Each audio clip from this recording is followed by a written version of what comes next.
복된 소식 아름다운 소리 AM 1590kHz 시카고 기독교 방송입니다.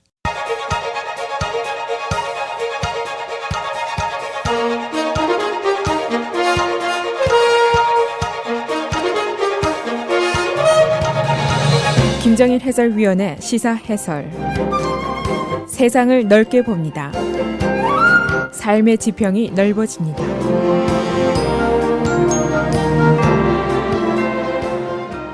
존 볼튼, 화이트하우스의 안보보좌관이 갑자기 어제 경질이 됐습니다.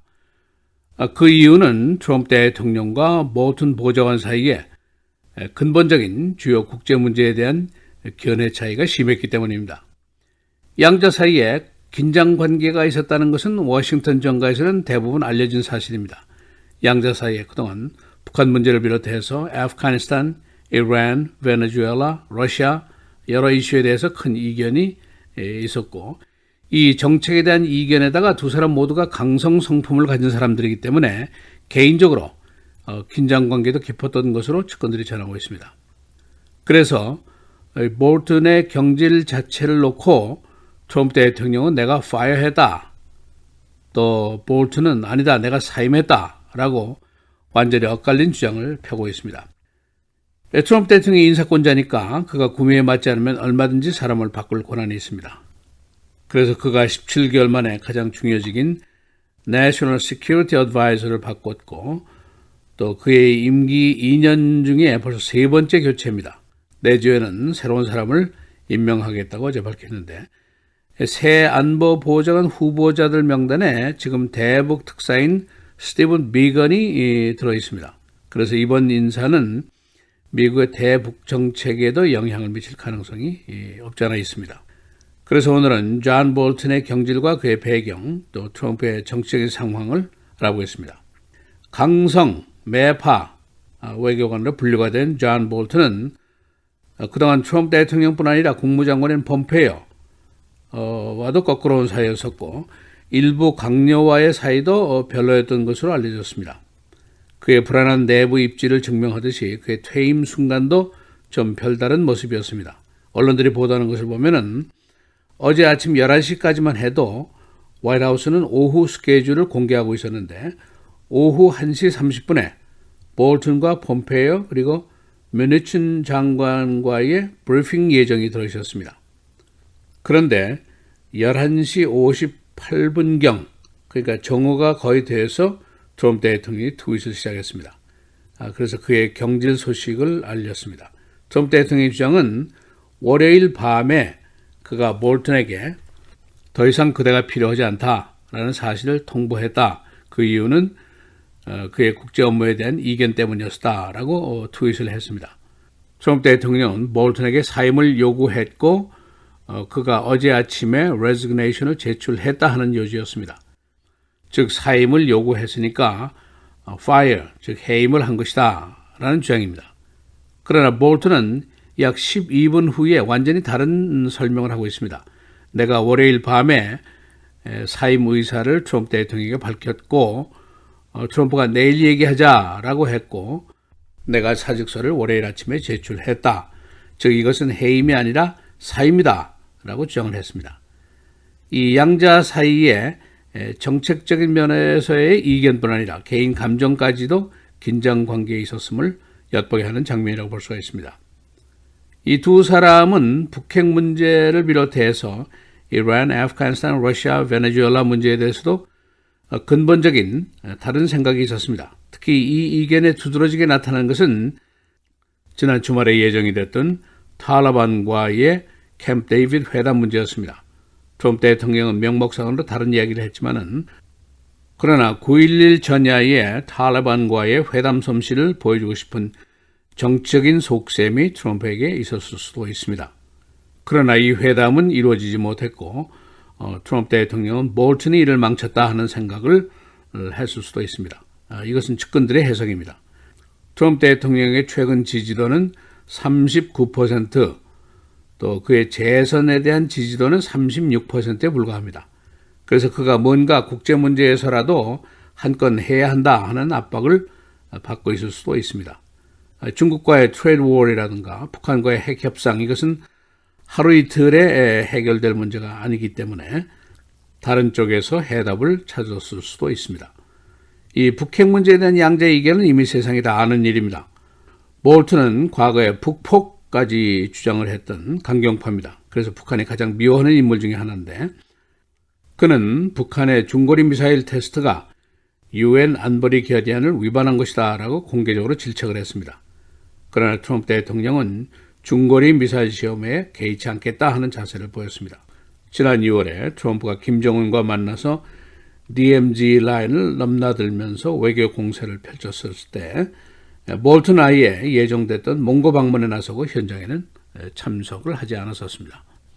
이 볼튼은 DMZ 미팅 이후에 타임 매거진이 미국과 북한이 일단 중간 단계로 핵 동결 합의를 보고 봉쇄도 푸는 방법을 고려하고 있다 하는 기사를 썼는데 여기에 대해서 크게 반발을 했었습니다.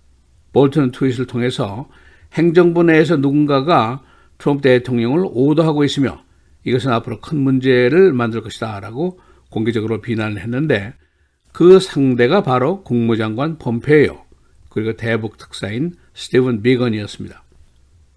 볼튼 팀은 비건이 핵 동결 논의를 한 서류를 입수를 했고 비건이 오프 더 레코드로 브리핑을 한 자료가 언론에 누출이 됐었습니다. 트럼프 대통령이 어제 안보 보좌관 임명을 바로 내주에 하겠다고 공개를 했는데 그 후보로 거론되는 사람들이 그렇게 많지 않습니다. 그 중에도 유력한 후임자가 바로 현재 대북 특사인 스티븐 비건입니다. 그는 능력 있는 테크노크래시다, 전문 관료라 하는 성격의 인물인데 최근에 볼튼보다는 폼페이오 그리고 트럼프와 가까운 사이로 분류가 되었습니다. 56세 유니버시티 오브 미시간 출신이고 지난 여름에 러시아 대사설이 있었습니다. 부시 대통령 시절에는 내셔널 시큐리티 카운슬의 수석 보좌관이었고 부시의 텍사스 목장에서 휴가를 보낼 정도로 매우 그와 절친한 사이였습니다. 이 강경 매파인 볼튼의 퇴임으로 트럼프의 외교가 좀 더 새로운 모습을 보일 가능성도 있다 하는 예상이 나오고 있습니다. 예를 들면은 이달에 열리게 되는 UN 총회에서 트럼프 대통령이 이란의 하산 로하니와 깜짝 대좌를 할 수도 있다는 예상도 나오고 있습니다. 이 트럼프 대통령의 통치 스타일이 변덕스럽다 하는 얘기가 있습니다만 이 볼튼은 트럼프가 다루기도 힘든 상대였다는 것이 주변들의 평가입니다. 트럼프가 한 말이 있는데 만일 존에게 모든 것을 맡겼으면 지금 우리가 아마 한 4개 정도의 전쟁을 치르고 있을 것이다 라고 얘기를 했을 정도입니다. 시사해설 김정일입니다.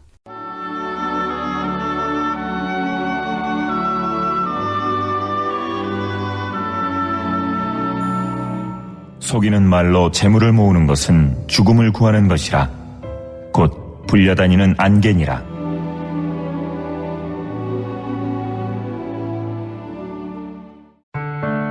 미디어를 통한 세계 선교를 꿈꾸는 KCBS. 이제는 라디오가 없어도 KCBS 시카고 기독교 방송을 실시간으로 청취할 수 있습니다. KCBS 시카고 기독교 방송에서는 쉽고 간편한 라디오 청취 서비스를 제공합니다.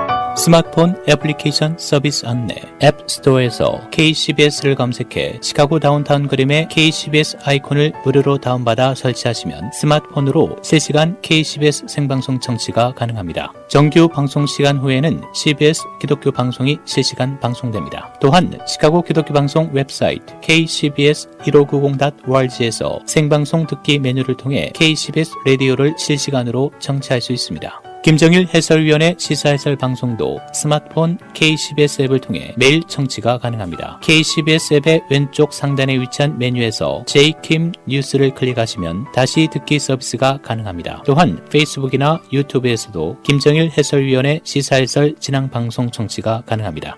KCBS 실시간 청취 서비스에 관한 자세한 사항은 시카고 기독교 방송 전화 847-583-영원구원 583-영원구원번으로 문의하시기 바랍니다.